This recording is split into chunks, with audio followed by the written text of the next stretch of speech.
भगवान विष्णु की महिमा, चतुष्पाद, धर्म निरूपण, पुराणों तथा उप पुराणों और 18 विधाओं का परिगणन, चारों युगों के धर्मों का कथन एवं कलयुग में नाम संकीर्तन का महात्म्य। श्री ब्रह्मा जी ने कहा, हे व्यास, मुनियों द्वारा भक्ति पूर्वक आचरण किए गए उन धर्मों को मैंने कहा जिनसे भगवान विष्णु प्रसन्न होते हैं। सूर्यादि देवों की पूजा, पितृ तर्पण, होम तथा संध्या वंदन से धर्म, अर्थ, काम और मोक्ष, इस पुरुषार्थ चतुष्ट की सिद्धि प्रदान करने वाले भगवान विष्णु स्वयं भक्तों को प्राप्त हो जाते हैं। भगवान विष्णु धर्म स्वरूप ही हैं। पूजा, तर्पण, हवन, संध्या, ध्यान, धारणा आदि जो भी सत्कर्म हैं वे सब हरि ही हैं। स्तुति जी ने कहा, हे शौनक, मैं चारों युगों के धर्मों का वर्णन करता हूं, आप सुने। 4000 युगों का एक कल्प होता है। इसको ब्रह्मा का एक दिन माना गया है। कृत युग, त्रेता, द्वापर तथा कलि, ये 4 युग होते हैं। कृत युग में सत्य, दान, तप तथा दया, इन 4 पादों से धर्म अवस्थित रहता है। धर्म का संरक्षण करने वाले हरि ही हैं। इस रहस्य को जानकर जो लोग संतुष्ट रहते हैं वे ही ज्ञानी हैं। सत्य युग, कृत युग में मनुष्य 4000 वर्ष तक जीवित रहते हैं। सत्य युग के अंत में धर्म पालन की दृष्टि से क्षत्रिय उत्कर्ष की स्थिति में रहते हैं। शूद्रों की अपेक्षा ब्राह्मण, क्षत्रिय, वैश्य धर्म पालन में उच्च आदर्श प्रस्तुत करते हैं। सर्वाधिक बलशाली एवं शूर भगवान विष्णु ही राक्षसों का विनाश करते हैं। त्रेता युग में धर्म, सत्य, दान और दया, इन 3 पादों पर ही अवस्थित रह जाता है। इस काल के मनुष्य यज्ञ परायण होते हैं। संपूर्ण संसार क्षत्रियों से सुरक्षित रहता है। रक्त वर्ण के भगवान हरि मनुष्यों द्वारा इस युग में पूजित होते हैं। मनुष्यों की आयु 1000 वर्ष तक होती है। इस युग में विष्णु भीमरथ कहलाते हैं और क्षत्रियों के द्वारा राक्षसों का संहार होता है। द्वापर में धर्म की मूर्ति 2 पादों पर अवस्थित रहती है। इस युग में अच्युत भगवान विष्णु पीत वर्ण धारण करते हैं। लोगों की आयु 400 वर्ष की होती है। ब्राह्मण और क्षत्रिय वर्ण से उत्पन्न प्रजा से पृथ्वी व्याप्त रहती है। इस युग के लोगों की अल्प बुद्धि को देखकर वेद व्यास का रूप धारण कर भगवान विष्णु ने एक ही रूप में विद्यमान वेद को 4 भागों में विभक्त किया और अपने समस्त शिष्यों को उन 4 वेदों का अध्ययन कराया। भगवान वेद व्यास ने ऋग्वेद की शिक्षा पैल नामक शिष्य को, सामवेद की शिक्षा जैमिनी नामक शिष्य को, अथर्ववेद की शिक्षा सुमंतु नामक शिष्य को और यजुर्वेद की शिक्षा महामुनि वैशंपायन नामक शिष्य को प्रदान की तथा वेदांगों और पुराणों का अध्ययन सूत जी को कराया। इन पुराणों के एकमात्र वेद हरि ही हैं। ये 18 पुराणों के रूप में विभक्त हैं। सर्ग, प्रतिसर्ग, वंश, मनवंतर और वंशानुचरित, ये पुराण के 5 लक्षण हैं। ब्रह्म, पद्म, विष्णु, शिव, भागवत, भविष्यत, नारदीय, स्कंद, लिंग, वाराह, मार्कंडेय, अग्नि, ब्रह्म वैतर्य, कूर्म, मत्स्य, गरुड़, वायु और ब्रह्मांड नामक 18 पुराण प्रसिद्ध हैं। मुनियों ने अनेक उप पुराणों की भी बात बताई है। उनमें सबसे पहला उप पुराण सनत कुमार के द्वारा कथित है। भगवान नरसिंह के द्वारा उपदिष्ट एक दूसरा उप पुराण है जो नरसिंह पुराण के नाम से प्रसिद्ध है। तीसरा उप पुराण स्कंद है। इसको भगवान शिव के पुत्र कुमार कार्तिकेय जी ने कहा है। चौथा उप पुराण शिव धर्मोत्तर नामक है, जिसे भगवान नंदीश्वर ने कहा।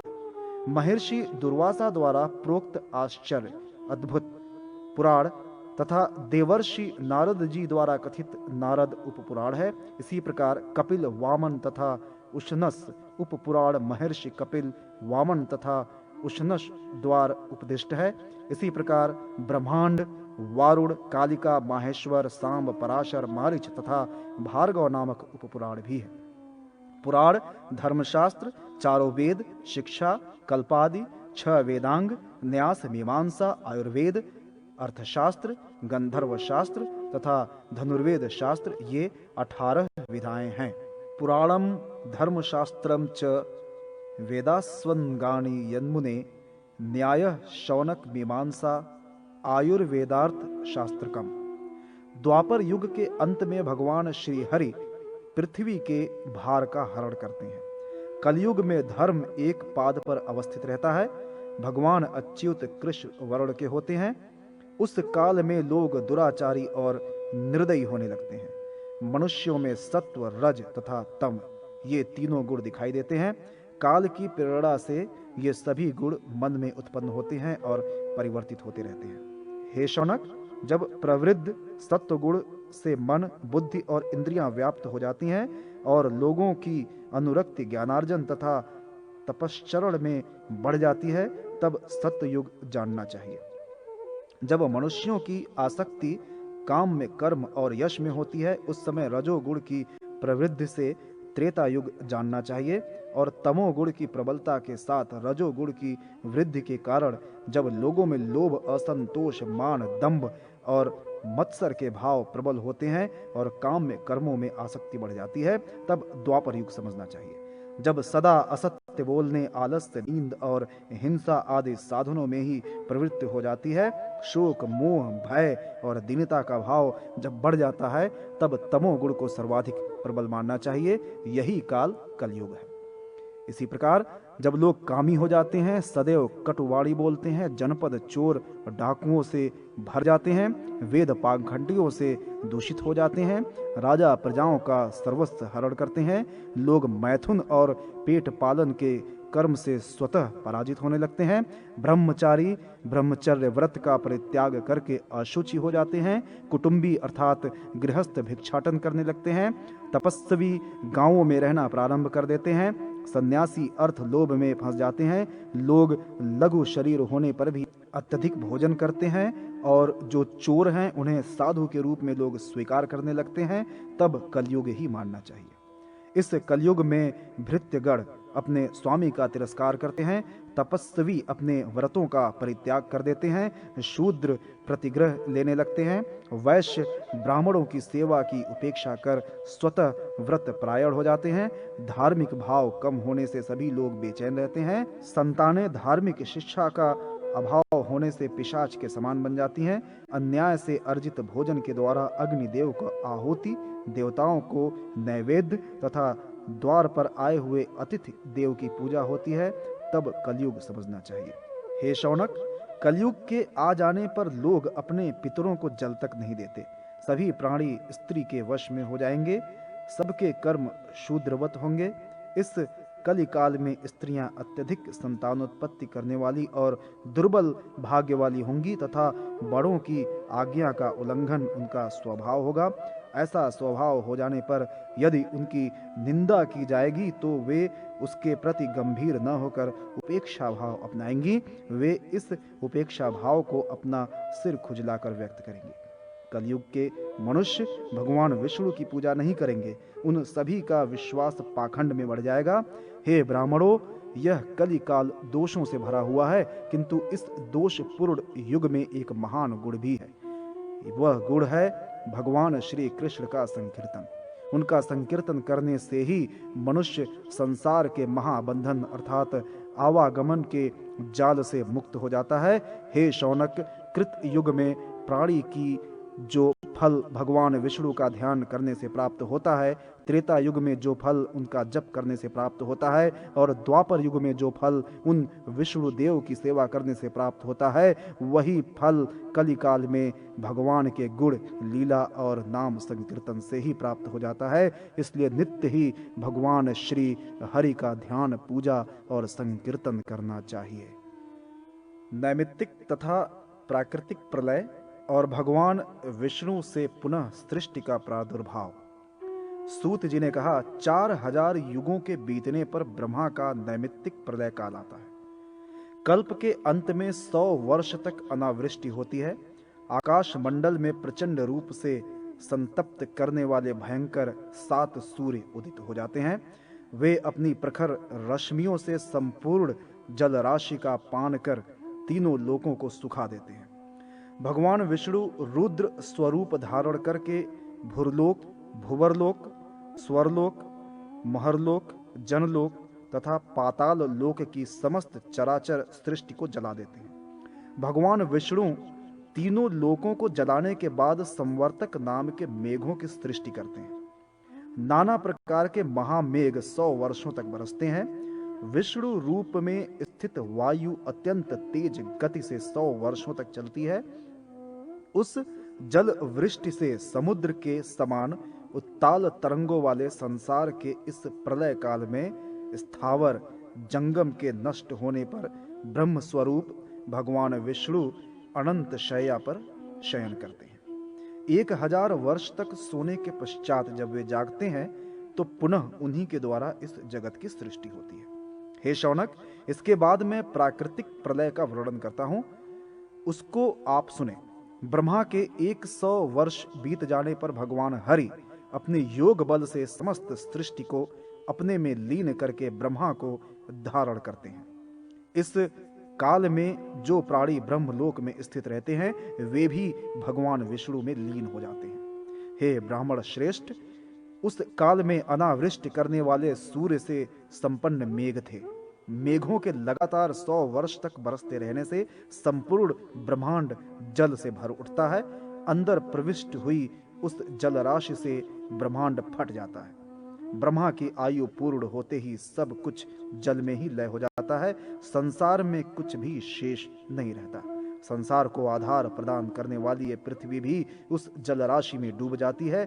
उस समय जल तेज में, तेज वायु में, वायु आकाश में और आकाश भूतादि महत्तम में प्रविष्ट हो जाता है और वह महत्तम प्रकृति में तथा प्रकृति अव्यक्त परम पुरुष में लीन हो जाती है। वे हरि अव्यक्त पुरुष 100 वर्ष तक सोते हैं। तदनंतर ब्रह्मा का दिन आने पर अव्यक्तादि क्रम से पुनः व्यक्तिभूत चराचर जगत की सृष्टि करते हैं। कर्म विपाक का कथन। सूत जी ने कहा, जगत सृष्टि और प्रलय आदि की चक्र गति को जानने वाले जो विद्वान हैं वे यदि आध्यात्मिक, आधिदैविक तथा आधि भौतिक इन 3 सांसारिक तापों को जानकर ज्ञान और वैराग्य का मार्ग स्वीकार कर लेते हैं तो आत्यंतिक लय मोक्ष को प्राप्त करते हैं। अब मैं उस संसार चक्र का वर्णन करूंगा जिसको जाने बिना पुरुषार्थी परमात्मा में लीन नहीं होते।